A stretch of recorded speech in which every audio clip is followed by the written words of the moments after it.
اعوذ باللہ من الشیطان الرجیم بسم اللہ الرحمن الرحیم رب اشرح لی صدری ویسر لی امری واحلل عقدۃ من لسانی یفقہوا قولی۔ بکھرے موتی، 5واں حصہ۔ میاں بیوی کو شیطان جلدی لڑا دیتا ہے۔ شیطان خوشگوار ازدواجی زندگی کو قطعاً ناپسند کرتا ہے۔ وہ چاہتا ہے کہ میاں بیوی میں رنجش پیدا ہو اور ازدواجی تعلقات میں خرابی پیدا ہو۔ وہ خاص طور پر خاوندوں کے دماغ میں فتور ڈالتا ہے، لہٰذا خاوند باہر دوستوں کے اندر گلاب کا پھول بنا رہتا ہے اور گھر کے اندر کریلا نیم چڑھا بن جاتا ہے۔ نوجوان آ کر کہتے ہیں، حضرت پتہ نہیں کیا وجہ ہے کہ گھر میں آتے ہی دماغ گرم ہو جاتا ہے۔ اصل میں شیطان گرم کر رہا ہوتا ہے۔ وہ میاں بیوی کے درمیان الجھنیں پیدا کرنا چاہتا ہے۔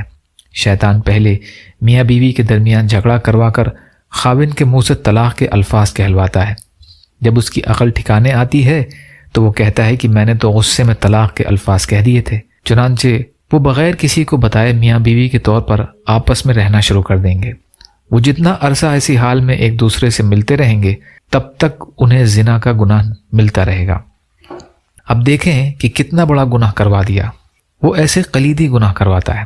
حدیث پاک میں آیا ہے کہ قرب قیامت کی علامت میں سے ہے کہ خاوند اپنی بیویوں کو طلاق دیں گے اور پھر بغیر نکاح اور رجوع کے ان کے ساتھ اسی طرح اپنی زندگی گزاریں گے۔ یا اللہ ہم سب کو کہنے سننے سے زیادہ عمل کی توفیق عطا فرما۔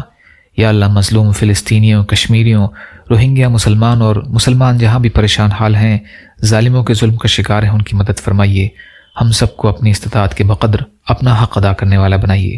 یا اللہ صبر کرنے والا، شکر کرنے والا اور اچھی طرح عبادت کرنے والا بنائیے۔ جو مانگا وہ بھی عطا کر دیجیے، جو بھول گئے وہ بھی عطا فرمائیے۔ ربنا تقبل منا انک انت السمیع العلیم برحمتک یا ارحم الراحمین۔ لا الہ الا اللہ محمد رسول اللہ۔ السلام علیکم۔